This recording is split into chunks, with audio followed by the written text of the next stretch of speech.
O cheiro de terra molhada subia pela rua, um abraço frio e úmido que a chuva fina, incessante desde a madrugada, espalhava por cada fresta da cidade. Para Clara, a umidade parecia infiltrar-se nos ossos, trazendo consigo uma rigidez familiar, uma dor surda que se aninhava na lombar e nos joelhos.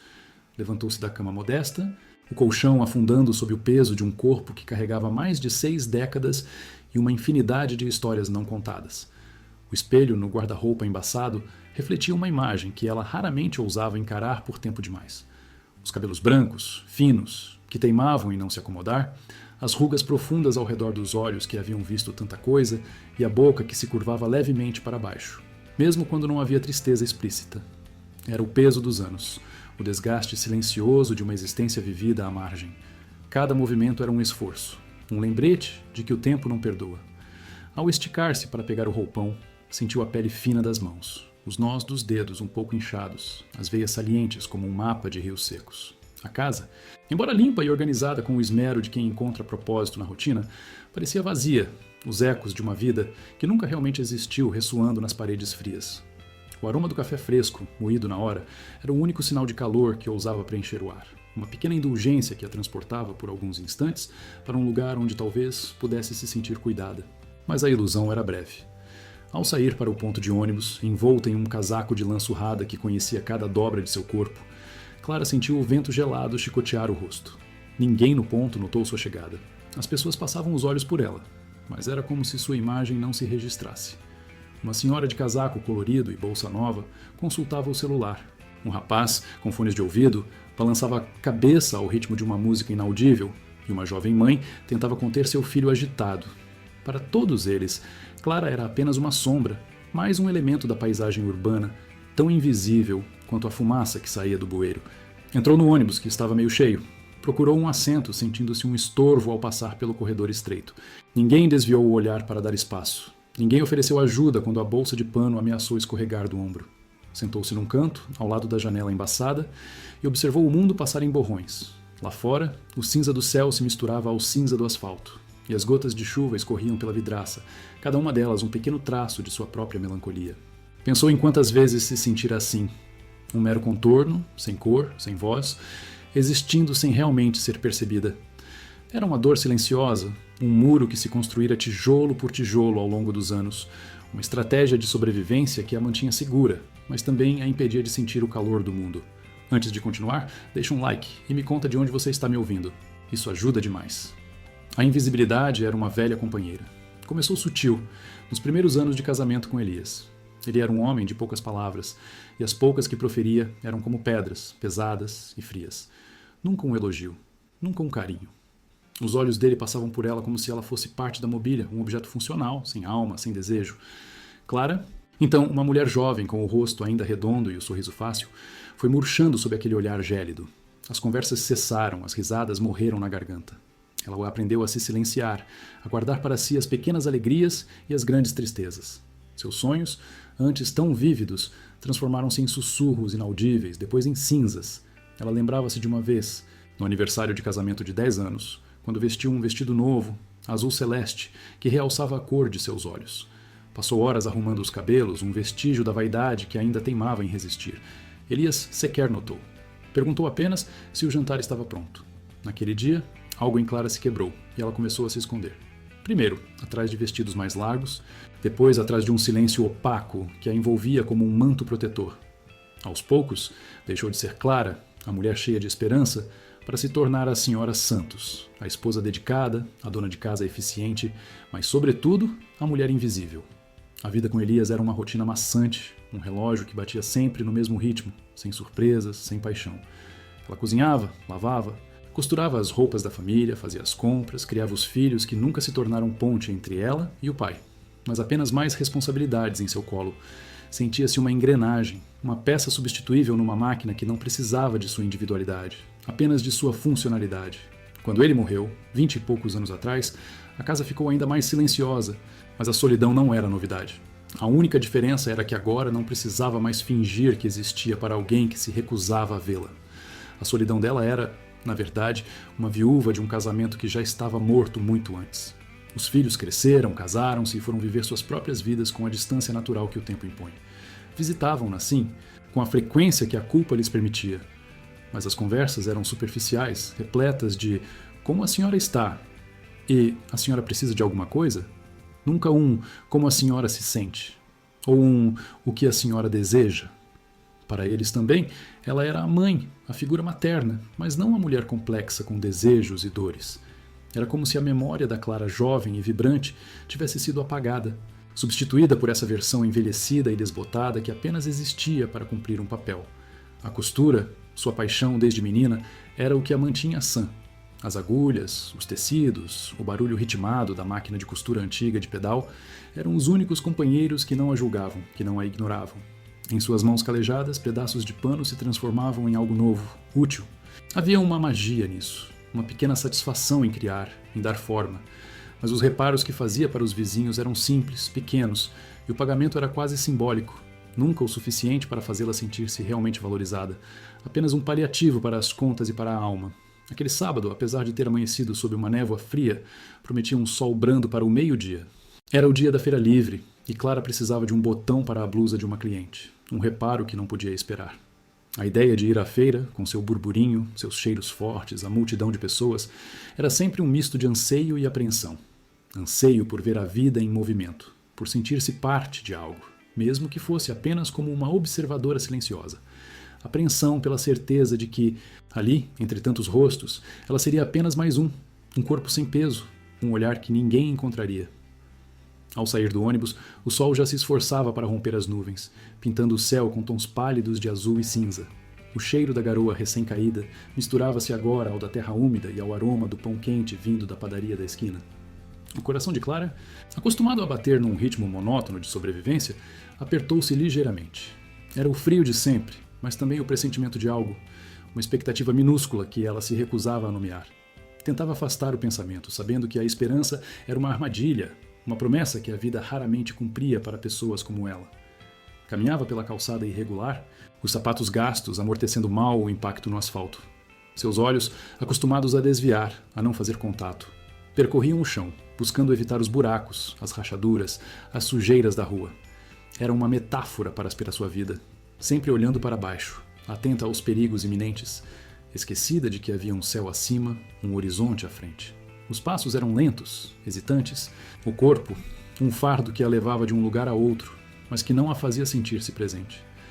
Respirava o ar úmido e o cheiro de fumaça dos carros, sentindo o pulso da cidade ao seu redor, mas sem se sentir parte dele. Era uma espectadora de sua própria existência, uma tela em branco, onde ninguém mais se importava em pintar. Chegou à rua da feira, o som do pregão dos feirantes e a cacofonia das vozes e risadas já inundando o ar. O cheiro de frutas maduras, de legumes frescos e de temperos exóticos misturava-se ao aroma de fritura dos pastéis.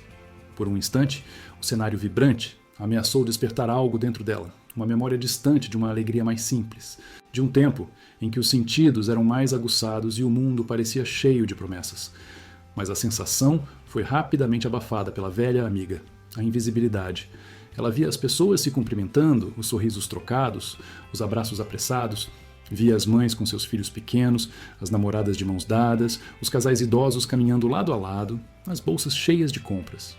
E ali estava ela, uma ilha no meio de um oceano de conexões, um ponto cinzento numa paleta de cores vivas.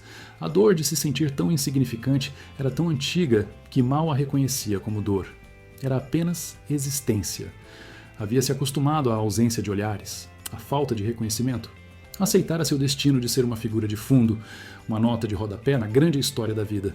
As rugas, os cabelos brancos, as mãos marcadas pelo tempo e pelo trabalho, eram para ela sinais visíveis de um valor que se esvaiu, um atestado de que não havia mais beleza a ser admirada, nem paixão a ser despertada. Era uma mulher que havia desistido de si mesma muito tempo atrás, e que agora apenas cumpria o ritual da vida, aguardando pacientemente o fim de sua jornada solitária. Era uma sobrevivente, sim, mas de quê? De uma vida que nunca realmente a quis, de um coração que se fechou para não sentir a constante picada da indiferença. E a busca por um simples botão de blusa se transformava, em sua mente, em mais uma tarefa em que ela, Clara, a mulher invisível, passaria despercebida, mais uma vez, nesse mundo que parecia ter esquecido sua existência. Seu valor, ela tinha certeza, era zero. O burburinho da feira, antes uma cacofonia indistinta, pareceu silenciar por um segundo. ou talvez fosse apenas o som do seu próprio coração, que batia descompassado sob o casaco de lã. A mão forte, mas gentil, de Antônio cobriu a sua, não para tirá-la do caminho, mas para amparar o punhado de moedas que ele havia recolhido do chão poeirento. Seus olhos, de um castanho quente e profundo, encontraram os dela. Não havia pena, nem curiosidade vazia, apenas um reconhecimento que a desarmou. Clara sentiu um calor inesperado na ponta dos dedos, um toque que parecia despertar uma parte dela que há muito hibernava. Ele sorriu, um sorriso que nascia nos olhos e se espalhava por rugas suaves ao redor deles. Um sorriso que dizia, está tudo bem.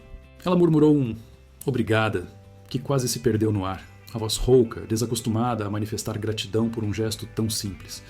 Enquanto ele a ajudava a juntar os poucos itens que haviam escapado da bolsa, um carretel de linha desfiada, um dedal de metal antigo, uma nota amassada, Clara sentiu-se estranhamente exposta.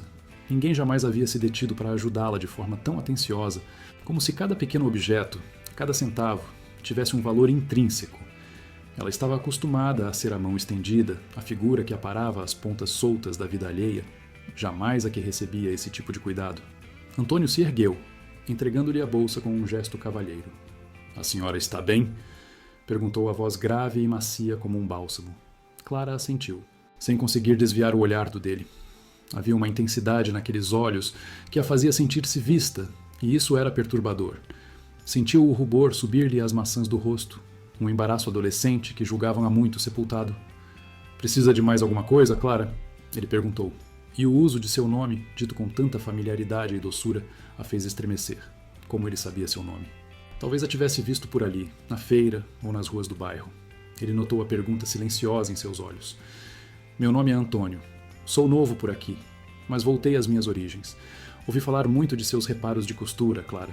Dizem que a senhora tem mãos de fada. As palavras tão genuínas e despretensiosas ressoaram em Clara como uma melodia há muito esquecida. Mãos de fada. Ninguém jamais lhe dissera algo assim.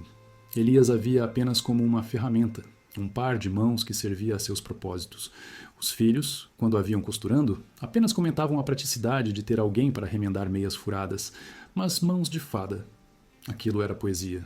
Ela corou ainda mais, envergonhada e tocada. São só mãos velhas que sabem seu ofício, retrucou, o velho muro de proteção erguendo-se instintivamente. Não podia se permitir acreditar em elogios. Era perigoso. Antônio sorriu de novo, e aquele sorriso possuía uma paciência quase infinita. Mãos que criam e transformam, isso sim, ele corrigiu, o olhar ainda fixo no dela, como se estivesse lendo a história escrita em cada linha de sua palma. O que a senhora procurava aqui na feira? Posso ajudar? Um botão, Clara conseguiu balbuciar, apontando para uma das barracas mais distantes, cheias de aviamentos. Para uma blusa. Permita-me acompanhá-la, ele disse, oferecendo o braço. Clara hesitou. Havia anos, talvez décadas, desde que um homem a havia acompanhado em público, muito menos oferecido o braço. Seu primeiro instinto foi recuar, recusar, desaparecer novamente na multidão. A ideia de aceitar tal gentileza parecia uma afronta à sua própria imagem de mulher autossuficiente, que sempre se virou sozinha, que nunca precisou de ninguém. Além do mais, quem era ela para aceitar um gesto tão cavalheiro? Era uma mulher velha, sem atrativos. Suas rugas e seu corpo cansado eram testemunhas irrefutáveis de seu não-valor. Não precisa, Sr. Antônio, ela disse, tentando soar firme, mas a voz traía uma leve trepidação. Eu me viro. Já estou acostumada. Acostumada a quê, Clara? Ele perguntou, a voz suave, mas com um toque de curiosidade genuína. A fazer tudo sozinha? A não aceitar uma pequena ajuda? Ela não soube o que responder. Sim, era a isso que estava acostumada. A não esperar nada, a não pedir nada, a não receber nada. A imagem de Elias, com sua face impassível, surgiu em sua mente. Ele a teria repreendido por sequer pensar em aceitar ajuda de um estranho. Uma mulher direita não se expõe, ele diria. Aquele era o eco de um passado que a aprisionava, mesmo que o carrasco já não existisse. Antônio pareceu perceber a batalha interna dela. Ele não recuou, mas também não a forçou. Apenas manteve o braço gentilmente estendido e os olhos quentes, esperando. Olha, o sol está começando a esquentar, ele disse, desviando um pouco o assunto. Depois que encontrar seu botão, que tal tomarmos um café ali na padaria? Meu carro está logo ali. Posso levá-la para casa depois? A proposta a atingiu como uma brisa quente num dia de inverno. Um café? Uma carona? Era um convite, um ato de cuidado, de generosidade desinteressada. Seu corpo envelhecido, acostumado a carregar o peso do mundo em suas costas, de repente pareceu um pouco mais leve com a promessa de um assento no carro, de não ter que enfrentar o ônibus lotado e a caminhada de volta para casa. Mas a voz da insegurança, tão arraigada, gritou mais alto. Ah, não, Sr. Antônio, eu não posso. Sou velha demais para essas coisas, ela disse, a mão enrugada, gesticulando um não apressado. Não quero incomodar. Eu sempre peguei o ônibus, sempre me virei. Uma senhora como eu, não há necessidade. A palavra velha escapou de seus lábios com uma amargura que ela não pretendia mostrar, mas que era o reflexo de sua percepção mais profunda de si mesma. Era o muro de sobrevivência que ela havia erguido, um escudo contra a rejeição e a decepção. Antônio abaixou o braço, mas seu sorriso não vacilou. Ele deu um passo para mais perto e seus olhos, agora, pareciam ter uma profundidade que a fez prender a respiração. Clara, ele começou, e a maneira como seu nome saiu da boca dele, com um carinho que ela jamais ouvira antes, a fez querer chorar e sorrir ao mesmo tempo. Não se trata de idade, se trata de gentileza, e a senhora merece toda a gentileza do mundo. Ele fez uma pausa, e o silêncio da feira pareceu se fazer presente, apenas para que ela ouvisse as próximas palavras. Eu vejo você, Clara.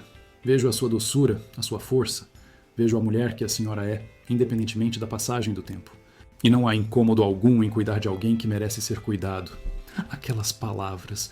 Eu vejo você. Elas penetraram a armadura que Clara havia construído ao longo de décadas. Um arrepio percorreu sua espinha, e não era de frio. Era como se uma rachadura, minúscula no início, tivesse se aberto no muro de cimento que a isolava do mundo. Ela sentiu as lágrimas pinicaram nos cantos dos olhos, uma umidade estranha e inesperada. A dor silenciosa que ela havia internalizado como parte de si, de repente tinha um nome, e alguém a estava vendo, a estava validando. Elias nunca a vira. Os filhos, em sua pressa e distração, nunca a haviam visto de verdade. Mas Antônio, um quase estranho, estava ali, sob o sol pálido da feira, dizendo que a via. Para Clara, que passou a vida inteira se doando, cuidando dos filhos doentes à noite, remendando o ego ferido de Elias com sua submissão, cozinhando refeições que ele comia em silêncio, costurando peças de roupa para vizinhos em troca de um sorriso ou de um punhado de moedas, a ideia de ser cuidada era revolucionária. Era um conceito quase alienígena. Aquele convite para um café, aquela oferta de carona, não eram apenas gestos, eram declarações. Declarações de que ela, Clara, não era invisível, de que ela tinha valor. Seu corpo, que antes sentia o peso de cada ano, parecia vibrar com uma energia nova. As mãos, que ele havia chamado de mãos de fada, ainda tremiam ligeiramente. Respirou fundo, o cheiro de café misturado ao de manjericão e frutas maduras. O rosto de Antônio era paciente, expectante, sem pressão. Ele apenas estava ali, oferecendo, e de repente, o peso de ser velha demais se dissipou diante da simplicidade daquele olhar que havia. Tudo bem? Ela disse, a voz quase um sussurro, mas com uma firmeza que surpreendeu a si mesma. Um café seria bom, e se o senhor não se importar? A carona também. Um pequeno e hesitante sorriso curvou seus lábios. Era o primeiro passo. O muro não havia desabado, mas a rachadura era visível. E pela primeira vez em muito tempo, Clara sentiu uma pontinha de esperança, tão delicada quanto um fio de linha de seda, que alguma coisa, estava começando a mudar em seu mundo cinzento. O cheiro da chuva que ainda pairava no ar parecia ter se misturado com o calor de um novo começo, um aroma que ela não sabia que existia. O silêncio na linha era mais pesado que a crítica explícita, mas a mensagem chegava, fria e cortante, pelas ondas do telefone. Helena apertou o aparelho contra a orelha, o calor do plástico quase queimando, enquanto a voz do filho se desdobrava em um sermão carregado de suposições e medos. Não era a primeira vez, mas a intensidade, a convicção no tom dele de que ela estava à beira de um precipício, fazia-lhe doer o peito de uma forma diferente. Mãe, você não está pensando direito. Ele começou, a paciência fina como o vidro estilhaçando. Esse homem, ele quer seu dinheiro, mãe. É óbvio demais. Ele apareceu do nada, e de repente você está diferente. A palavra diferente flutuou no ar, pairando entre eles como uma nuvem escura. Helena sentiu um arrepio. Diferente. Sim, ela estava. Diferente de como ele a queria. Diferente de como a sociedade esperava que uma viúva de sua idade fosse. Mas quem ele era para definir sua normalidade? A acusação de interesse vinha carregada não apenas de preocupação. Ela sabia, mas também de um controle velado, uma tentativa de mantê-la no papel confortável e previsível que ela havia desempenhado por décadas. Era como se a sua felicidade, ou a busca por ela, fosse uma traição ao seu legado, a memória do pai dele, a própria estrutura da família que ela havia construído. As palavras dele ecoavam as da filha, que na semana anterior havia ligado para dizer com um suspiro exasperado: "Que ridículo, mãe. O que as pessoas vão pensar?" As pessoas. Sempre as pessoas. Ela respirou fundo, tentando não deixar a mágoa colorir sua resposta. Mas a indignação já fermentava. "Você não sabe nada sobre ele, meu filho. Você não se deu ao trabalho de conhecer." "Não preciso. É a lógica, mãe. Uma mulher na sua idade, do seu jeito. É um alvo fácil. Por favor, pense com a cabeça, não com..." A frase ficou no ar, mas a implicação era clara. Não com o coração, não com a emoção, não com a feminilidade que ele convenientemente parecia esquecer que ela ainda possuía. Ele a via como uma mãe, uma avó, um pilar imóvel, não como uma mulher com desejos e necessidades próprios, adormecidos por tanto tempo. A crítica do filho a atingia mais fundo, talvez porque ele era o primogênito, o que ela havia criado com tanto esmero, ensinando-lhe valores que, agora, pareciam ser usados contra ela mesma. O nó em sua garganta era amargo, feito de tristeza e um fio de raiva. Melancolia por essa distância recém-criada, mas uma centelha de esperança pela coragem que começava a sentir para não ceder.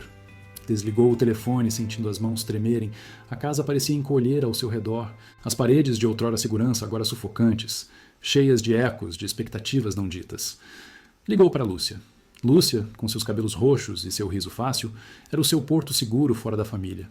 A única que parecia entender o tremor de terra que ocorria dentro dela. "Eles não entendem, Lúcia." Helena desabafou, a voz embargada, a cena da discussão com o filho ainda fresca e dolorosa. "Eles me veem como uma louca, uma velha senil que perdeu o juízo por um amor de fim de vida. Meu filho disse que ele só quer meu dinheiro." Lúcia ouviu em silêncio, a compreensão permeando o fio telefônico. Quando Helena terminou, com um suspiro que parecia carregar o peso de anos de sacrifício, a amiga sábia respondeu, sua voz firme, mas cheia de carinho. "Helena, minha amiga, você passou a vida inteira se preocupando com o que os outros pensavam, o que os outros precisavam, o que os outros queriam. Acha que eles alguma vez pararam para pensar o que você queria, o que você sentia? Não, né?" Helena engoliu em seco. A verdade nas palavras de Lúcia era inegável, um espelho frio refletindo uma vida de abnegação. "Pois bem," Lúcia continuou, com uma energia renovada na voz, quase um comando. "Eu te digo uma coisa. Vai viver, menina. Viver de verdade, sem amarras. Pela primeira vez na vida, seja egoísta. Deixe-os falar. O que importa é o que você sente aqui dentro," ela disse. E Helena quase podia sentir Lúcia tocando o próprio coração enquanto falava. "Você tem uma chance que muita gente jamais terá. Não desperdice por medo da opinião alheia ou da crítica de quem nunca te ofereceu essa mesma liberdade." As palavras de Lúcia foram um bálsamo e um chicote ao mesmo tempo. Acordaram nela uma dignidade adormecida, uma fúria silenciosa contra as correntes invisíveis que a prendiam. A melancolia da incompreensão ainda pairava, mas a esperança, impulsionada pela força da amiga, começava a queimar mais forte. Lúcia tinha razão. Era hora de traçar sua própria linha na areia. A confrontação veio dias depois, quando o filho e a filha vieram visitá-la. Uma frente unida, uma intervenção disfarçada de almoço de domingo. O ar na sala de jantar estava carregado, as facas e garfos clincando contra os pratos em um ritmo perturbador. Eles tentaram de novo com argumentos lógicos, preocupações com sua segurança financeira e emocional. Tudo velado sob o manto do amor filial.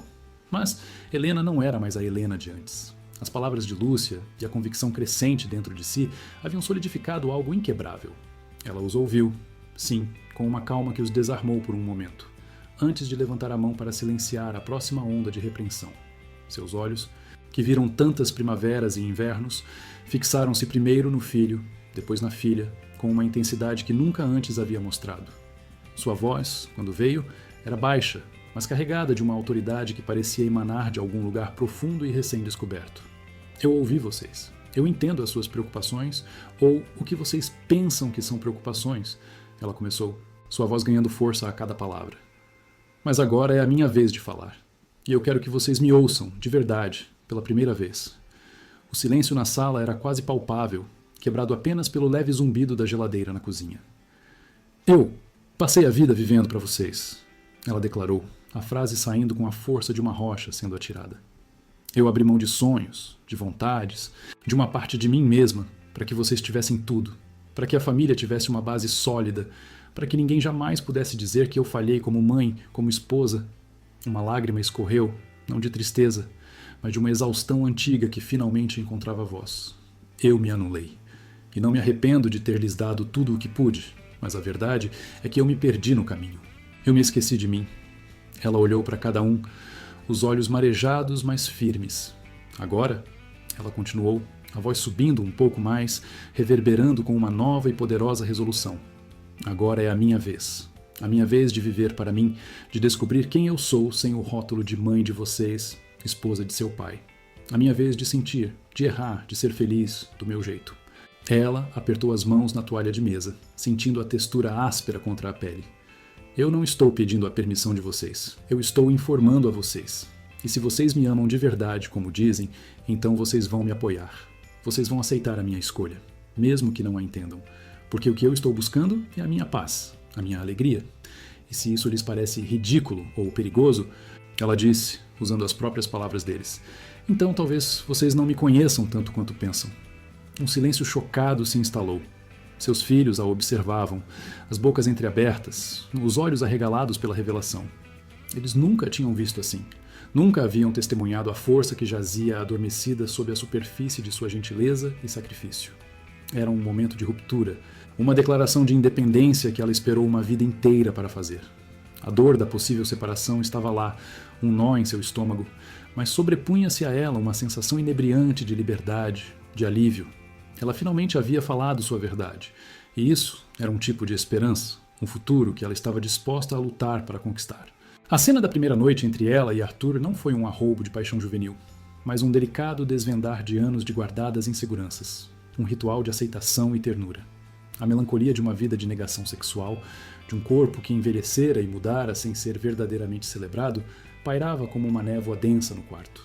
Quando Arthur, com seus olhos gentis e seu sorriso contido, a convidou para a cama, Helena sentiu um frio na espinha que nada tinha a ver com a temperatura do ambiente. Era o medo de ser vista. Não apenas vista em sua nudez, mas vista em sua totalidade, com as marcas do tempo, as estrias da maternidade, a pele que perdera o viço, o corpo que não era mais o da jovem mulher que ela fora um dia. As luzes baixas do quarto mal disfarçavam a apreensão em seus movimentos, enquanto ela desabotoava a blusa. Cada botão, uma barreira que caía, revelando não apenas a pele, mas uma vulnerabilidade profunda e quase esquecida. Seus dedos tremiam levemente. A vergonha era uma companheira antiga, sussurrando que ela era inadequada, que ele se decepcionaria, que a realidade jamais alcançaria a fantasia. Anos de inatividade sexual, de um casamento que se tornara mais um convívio confortável do que uma união de corpos e almas, haviam deixado nela uma timidez quase infantil. Ela se virou de costas para ele, sem coragem de encará-lo, enquanto tirava a saia e as últimas peças de roupa. Sentiu o ar frio tocar sua pele, mas foi o olhar dele que ela temia. Imaginava-o registrando cada falha, cada imperfeição, cada centímetro que não era digno de admiração. Seu coração batia a um ritmo acelerado, uma batida quase dolorosa contra suas costelas. Ela se sentia exposta, não apenas fisicamente, mas em sua alma, entregando a ele uma parte de si que havia sido trancada a 7 chaves por décadas. Mas quando finalmente se virou, envolta na penumbra, Arthur não estava olhando com crítica. Ele estava sentado na beirada da cama, sua expressão de uma doçura infinita, seus olhos refletindo uma reverência quase sagrada. Não havia julgamento, apenas uma aceitação suave e um calor que a envolveu antes mesmo que ele se movesse. Ele abriu os braços para ela. Lentamente, como se estivesse caminhando sobre gelo fino, Helena se aproximou da cama. O alívio começou a tomar conta dela antes mesmo que seus corpos se tocassem. O alívio de ser vista e não encontrada em falta. O alívio de ser desejada e não apenas tolerada. O alívio de ser adorada. Ele a se abraçou com uma delicadeza que desfez todas as suas defesas. O toque dele era firme, mas terno, uma mão acariciando suas costas, a outra envolvendo sua cintura, puxando-a para mais perto. Ela sentiu o calor do corpo dele contra o seu, e uma onda de paz inundou-a.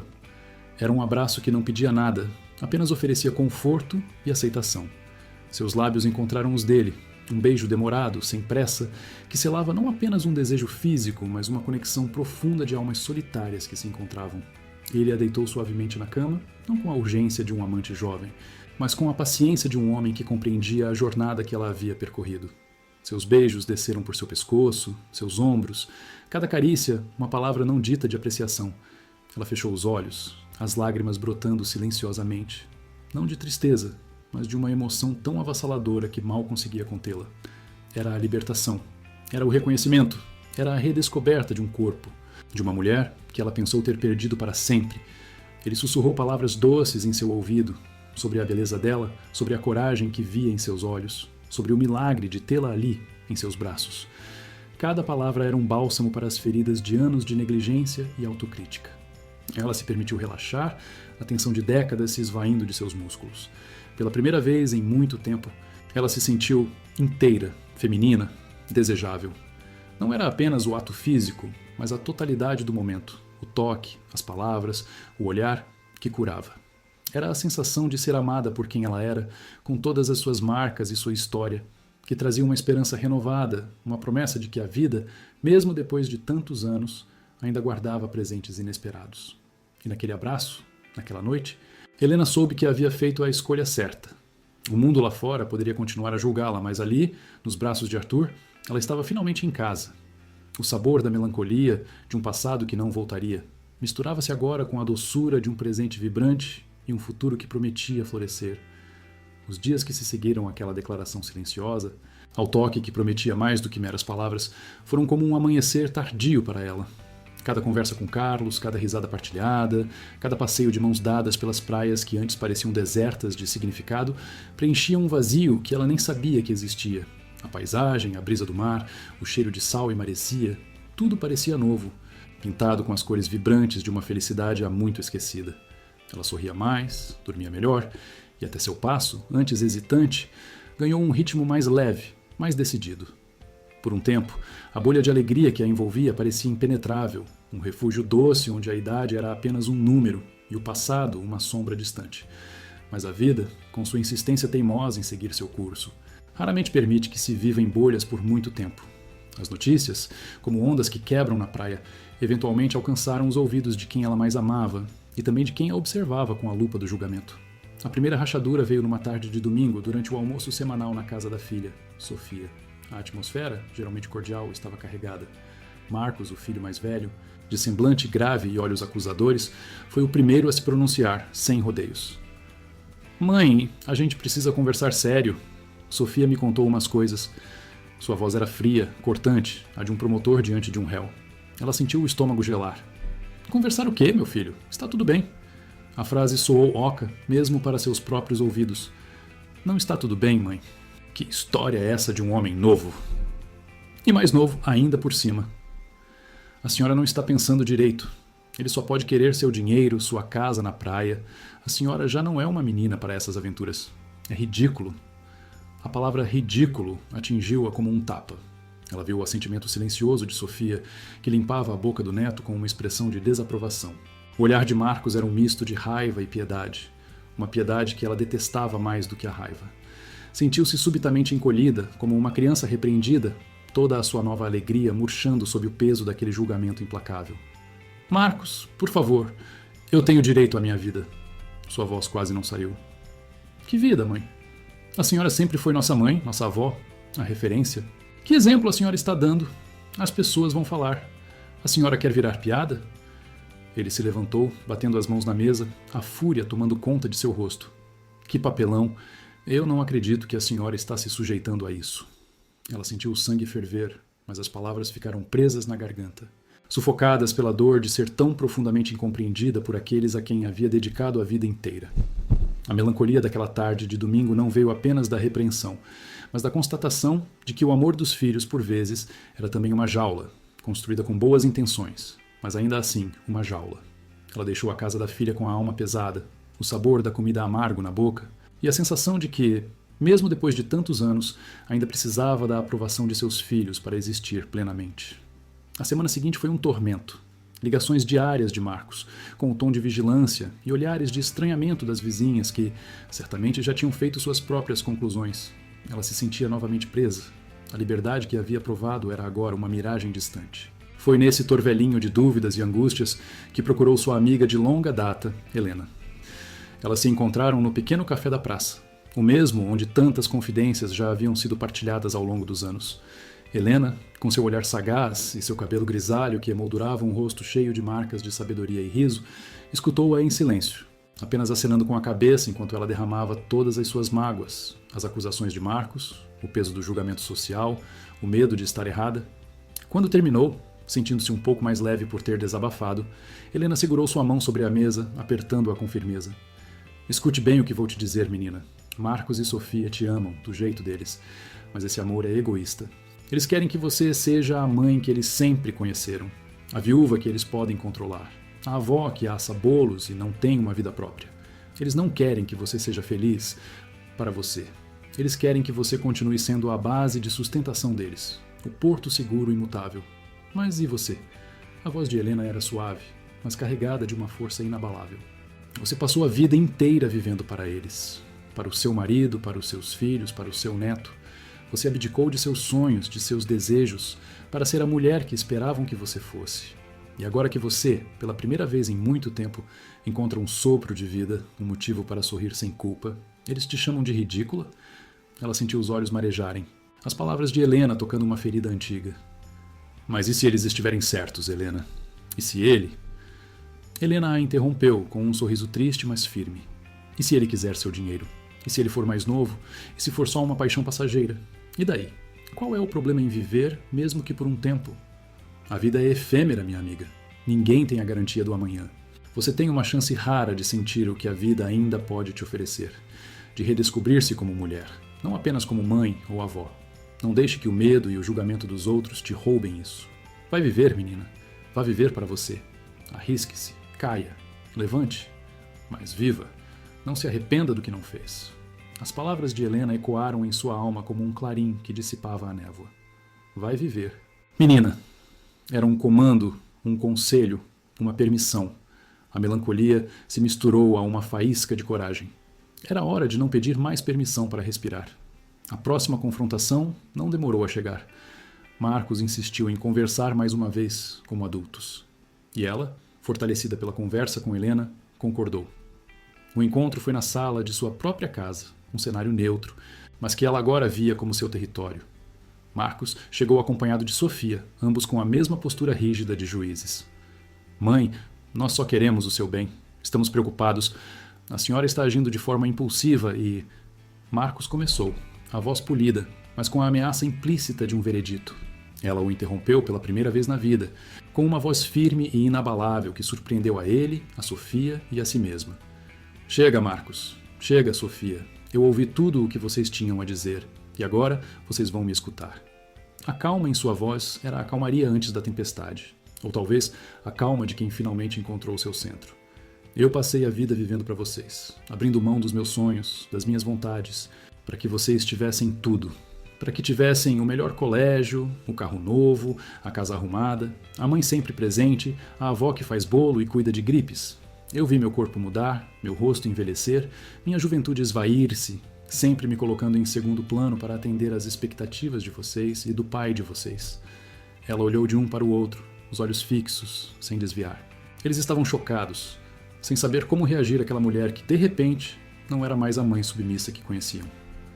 E agora, pela primeira vez em anos, eu sinto que tenho uma chance de ser feliz de uma forma diferente, de reencontrar a mulher que eu era antes de ser mãe de vocês. Sinto que tenho uma chance de viver a vida que eu não tive coragem de viver antes. E vocês vêm me dizer que é ridículo, que é errado, que é um papelão. Vocês me acusam de estar sendo enganada, de ser ingênua, de querer dinheiro. Dinheiro que, aliás, é meu, fruto do meu trabalho e do meu marido, que vocês não viram um tostão do que ele me deixou. A respiração dela era profunda, controlada. As palavras jorravam, carregadas de anos de ressentimento silencioso, mas também de uma nova e feroz determinação. Eu não vou mais pedir permissão para respirar. Não vou pedir permissão para sorrir, para amar, para arriscar. Eu não devo explicações a ninguém sobre as minhas escolhas de vida, nem para vocês, que deveriam ser os primeiros a desejar a minha felicidade. Esta é a minha vida e agora é a minha vez. Se vocês não conseguem aceitar a minha felicidade, se a minha vida, além de ser a mãe de vocês, os incomoda tanto, então o problema não é meu, é de vocês. E eu sinto muito por isso, porque eu os amo, mas meu amor por vocês não pode ser a minha prisão. O silêncio que se seguiu foi pesado, carregado de uma mistura de choque e talvez, apenas talvez, um vislumbre de compreensão. Eles não tinham resposta. A cena de força não foi marcada por gritos ou lágrimas, mas pela quietude resoluta de uma mulher que, finalmente, havia reivindicado a si mesma. A melancolia de ser incompreendida permanecia, uma sombra persistente, mas a esperança, ardente e nova, brilhava mais forte do que nunca. Ela havia escolhido. E a escolha era por si mesma. A partir daquele dia, a porta da sua vida abriu-se de par em par. Carlos, pacientemente, observou-a enfrentar seus demônios familiares, oferecendo apoio silencioso e carinho incondicional. Ele não a pressionou, não a apressou, apenas a amou. E ela, sentindo-se segura naquele amor, permitiu-se avançar, passo a passo, para um novo nível de intimidade. A primeira noite de amor verdadeiro, depois de tantos anos de viuvez, foi um misto complexo de apreensão e anseio. Ela se sentia como uma adolescente, mas com a bagagem de uma vida inteira. Na penumbra do quarto, sob a luz suave de um abajur, ela sentiu o coração bater descompassado. As roupas caíam ao chão, e com elas a proteção de uma vida inteira de pudores. O corpo. O corpo. Ela o conhecia bem, conhecia as marcas do tempo, as estrias das gestações, a flacidez que a gravidade impunha. Havia anos que evitava o próprio reflexo no espelho, com medo de confrontar a imagem de uma mulher que não se sentia mais desejável. Aos olhos dela, era um mapa de batalhas vencidas, sim, mas também um mapa de perdas, de juventude que se fora, de beleza que desvanecera. O medo de ser vista nua era avassalador. O medo de ser julgada, de não ser suficiente, de decepcioná-lo, de ver em seus olhos o mesmo desdém ou piedade que ela sentia por si mesma. Ela hesitou, a mão sobre o corpo, os olhos semicerrados, quase esperando que ele desligasse a luz, que a envolvesse em um abraço escuro onde as imperfeições pudessem ser escondidas. Mas Carlos não o fez. Ele se aproximou devagar, os olhos cheios de uma ternura que a desarmou. A cada passo dele, o nervosismo dela aumentava, até que ele se sentou ao seu lado na cama, sem tocar nela de imediato. Apenas a olhou. E naquele olhar, ela não viu julgamento, não viu piedade, viu admiração, viu desejo, viu um amor que ia além da superfície, que parecia enxergar sua alma, sua história. Cada cicatriz e cada ruga como parte da beleza de quem ela era. Ele ergueu a mão, não para cobri-la, mas para contornar suavemente o desenho do seu rosto, desceu pelo pescoço, ombro, braço. O toque era leve, reverente, como se estivesse descobrindo um tesouro há muito esquecido. Seus dedos traçaram as linhas que ela tanto tentara esconder, e cada toque era uma carícia que dizia: "Eu te vejo, eu te quero, você é linda." E então, o alívio, um alívio profundo, visceral, que a fez respirar fundo pela primeira vez em anos, talvez décadas. A tensão que se acumulava em seus ombros, em seu peito, em sua alma, dissolveu-se como neve ao sol. Não havia vergonha, apenas aceitação. Não havia medo, apenas a promessa de ser adorada. Ele a puxou gentilmente para mais perto, e seus lábios encontraram os dela. O beijo não era urgente, mas profundo, carregado de uma emoção que transcendia o físico. Ele não via as marcas do tempo, as estrias, os vestígios das gestações. Ele via ela. E naquele olhar, naquele toque, naquele beijo, ela viu um universo de aceitação que nunca soubera que precisava. Foi como se, pela primeira vez em muito, muito tempo, seu corpo fosse seu aliado, não seu inimigo. Foi como se a melancolia de uma vida de negação se afastasse, dando lugar a uma esperança cintilante, a certeza de que a beleza e o desejo não tinham prazo de validade, desde que houvesse olhos para vê-los e um coração para amá-los. Naquela noite, ela não apenas fez amor, ela reencontrou seu corpo, sua feminilidade, sua alma, e renasceu sob o manto do amor e da aceitação. Era o início, não o fim. E o caminho, embora incerto, era dela para trilhar. A manhã seguinte, aquela noite de revelações e aceitação, amanheceu diferente. Não era apenas a luz que entrava pela janela do quarto, agora adornada por um sol mais vibrante, mas a própria luz que emanava de dentro dela. Cada célula do seu corpo parecia ter despertado, liberada de um fardo invisível que a oprimira por décadas. Ao lado de Carlos, que dormia um sono tranquilo e sereno, ela sentiu uma paz que transcendia o físico, uma plenidade que preenchia os cantos mais recônditos da sua alma. O medo havia se dissipado, substituído por uma profunda gratidão. Gratidão por ter se permitido, gratidão por tê-lo encontrado, gratidão pela vida que, afinal, ainda reservava tamanhas surpresas. Os dias se tornaram semanas, as semanas em meses. A vida, antes uma sequência previsível de deveres e rotinas, transformou-se em uma tapeçaria rica e colorida de experiências. Ela redescobriu o prazer de caminhar sem pressa pela praia, de sentir a areia morna sob os pés, de observar o mar em seus diferentes humores. Carlos, com sua presença calma e seu olhar atento, era o parceiro ideal para essa redescoberta. Eles compartilhavam silêncios confortáveis, risadas espontâneas e conversas que se estendiam pela noite adentro, abordando temas que ela jamais imaginou discutir com alguém. Ele a incentivava a retomar hobbies esquecidos, como a pintura que ela abandonara ao se casar, e a descobrir novos, como a jardinagem, que se tornou um pequeno oásis de cores e vida em seu quintal. A casa, antes um lar de memórias por vezes solitárias, agora ecoava com a música suave que Carlos adorava, com o aroma de pratos novos que eles experimentavam juntos e com a energia vibrante de dois corações que se encontravam na maturidade da vida. Ela se sentia de verdade uma mulher plena, com desejos e vontades próprias, e não apenas um reflexo dos papéis que desempenhava. O peso das expectativas alheias, antes tão esmagador, havia se aliviado, substituído pela leveza de ser autêntica. A relação com os filhos, contudo, permaneceu em um limbo delicado. Depois daquele confronto, houve um silêncio prolongado, que era quase tão ruidoso quanto as acusações de Marcos. As ligações se tornaram mais espaçadas, as visitas mais formais e curtas. Ela sentia a dor da distância, a pontada melancólica de saber que, para eles, sua felicidade parecia ser uma traição. Marcos, em particular, mantinha uma postura fria e distante, como se a reprovação ainda pairasse no ar. Sofia, mais sensível, por vezes, enviava mensagens com perguntas sobre o neto, mas evitava o assunto Carlos, como se ele fosse um elefante na sala que ninguém ousava mencionar. Era um sacrifício silencioso que ela fazia. O preço da sua liberdade. Uma parte dela lamentava profundamente a fratura, a perda daquela proximidade que sempre dera como certa. Mas a outra parte, a nova parte que havia emergido, entendia que a vida, por vezes, exigia escolhas difíceis e que a felicidade não podia ser construída sobre a base da anulação pessoal. A esperança persistia de que, um dia, eles pudessem ver a mulher feliz que ela se tornara e não apenas a mãe que se desviara do caminho que eles haviam traçado para ela. Essa distância, embora dolorosa, permitiu-lhe abraçar ainda mais a sua nova vida. Ela viajava com Carlos, desvendando pequenos vilarejos na costa, visitando museus e feiras de artesanato.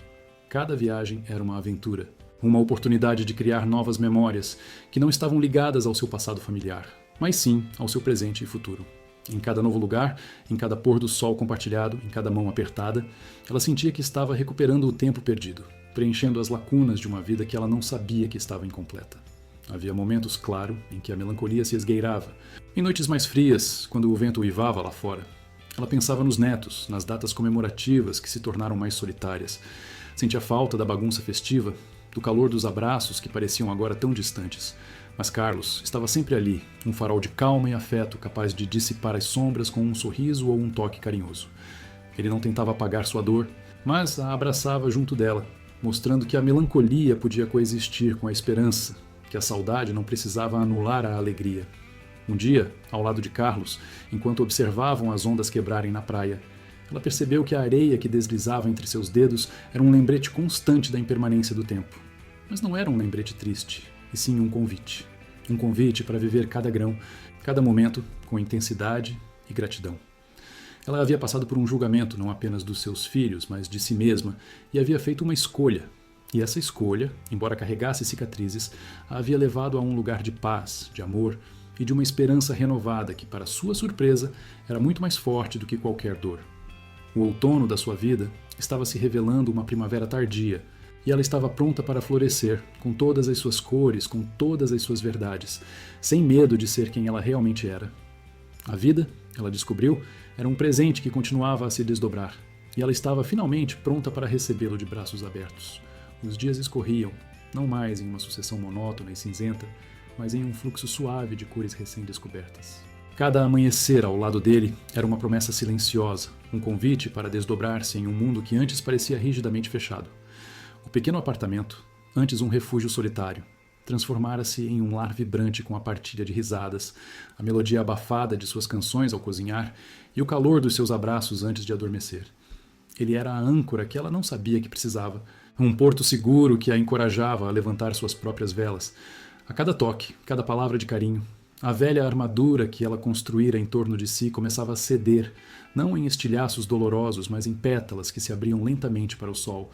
Ainda assim, a sombra do antigo eu se agarrava, um espectro teimoso que se manifestava nas manhãs de segunda-feira, quando a perspectiva do emprego a engolia de novo.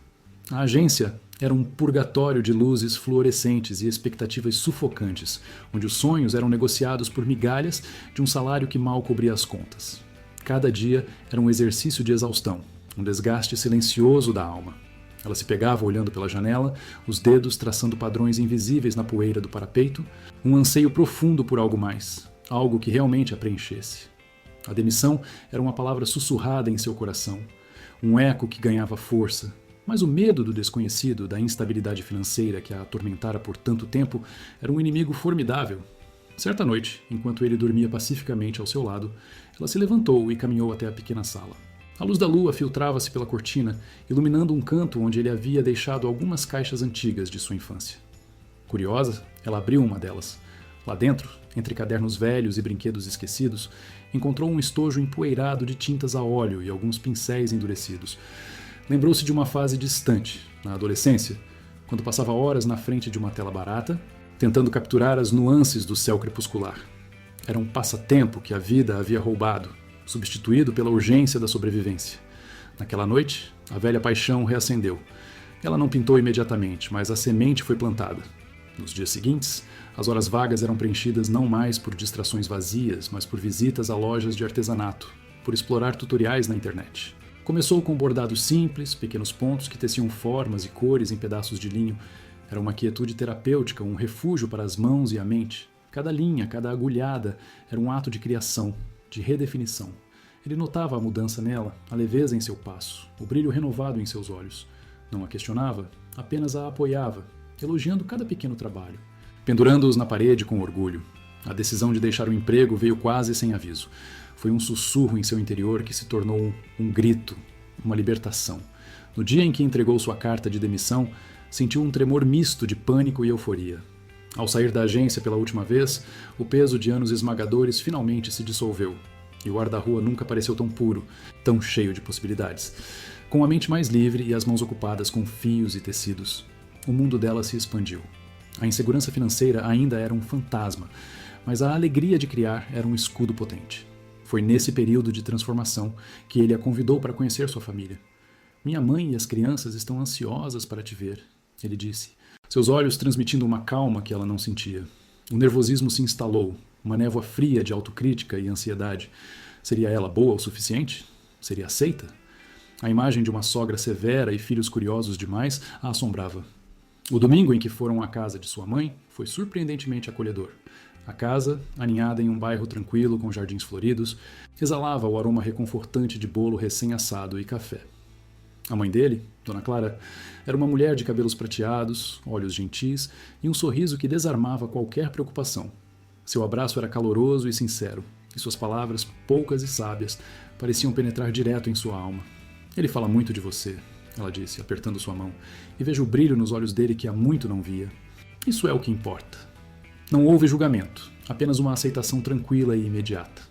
Os filhos dele, Ana e Pedro, eram exatamente como ele os descrevia, cheios de vida e curiosidade. Ana, com seus 9 anos e cachos rebeldes, ofereceu-lhes um desenho feito à mão de um dragão roxo e um unicórnio. "É para você. Meu pai disse que você gosta de coisas coloridas." Pedro, de 6 anos, inicialmente tímido, logo a arrastou para uma partida de esconde-esconde no jardim, suas risadas contagiando o ambiente. Ela nunca imaginou que essa alegria de brincar com crianças poderia ser tão visceral, tão libertadora.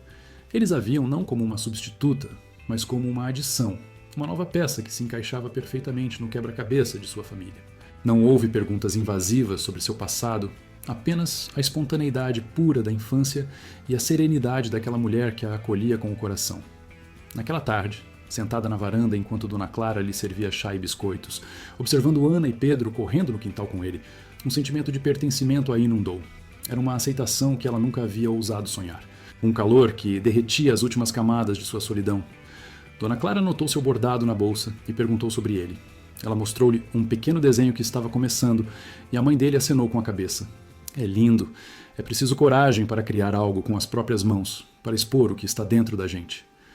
Seus olhos, sábios e perspicazes, pareciam ver além da superfície, compreendendo a jornada que ela empreendia. O melancólico ainda persistia, uma melodia suave ao fundo, a lembrança dos anos perdidos, das batalhas travadas sozinha.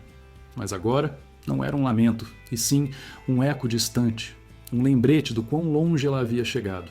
Havia uma nova canção em seu coração, uma melodia de esperança e gratidão, tecida com os fios de um amor recém-descoberto, a alegria da criação e a calorosa aceitação de uma família que ela havia encontrado. Ela não estava mais sozinha, estava finalmente em casa. O aroma de café fresco misturava-se ao cheiro adocicado de bolachas recém-assadas, uma sinfonia familiar, que agora preenchia cada canto da casa antes tão silenciosa. Faziam 4, talvez 5 anos, desde que o mundo dela havia se virado do avesso e, miraculosamente, se encaixado em um lugar muito mais belo. Pelas janelas abertas da cozinha, o riso cristalino de 2 crianças ecoava, pontuado pelo latido feliz de um vira-lata que parecia ter energia inesgotável. Eram os netos dela, Tomás e Alice, presentes que a vida lhe havia reservado depois de tantas ausências. Ela observava de longe, da soleira da porta da varanda, as pequenas figuras correndo descalças pela grama, os joelhos esfolados, o sol queimando a pele macia, os sorvetes derretendo nas mãos pequenas. Cada detalhe era um presente, um lembrete constante de que a vida tinha mais cores do que as cinzas que um dia a cobriram. Não havia mais a necessidade de se pintar para ser vista. Agora, era ela quem pintava o mundo dos outros com as suas cores. Os filhos vinham sempre. A casa virava um burburinho de vozes, risadas e a doce desordem de uma família unida. Havia jantares na mesa comprida, histórias contadas à luz de velas na varanda em noites quentes e a sensação constante de pertencer, de ser a âncora de algo maior. Viajar para a pequena praia de águas mornas, onde as crianças construíam castelos de areia, ou para o interior, onde o cheiro de mato e terra molhada acalmava a alma, eram luxos simples que valiam mais que qualquer joia. Ainda havia momentos em que a melancolia antiga espreitava, uma sombra rápida em um canto da memória, um suspiro silencioso. Ela se lembrava da solidão, do frio das manhãs sem calor humano, da sensação de estar ali, existindo, sem que sua existência parecesse importar.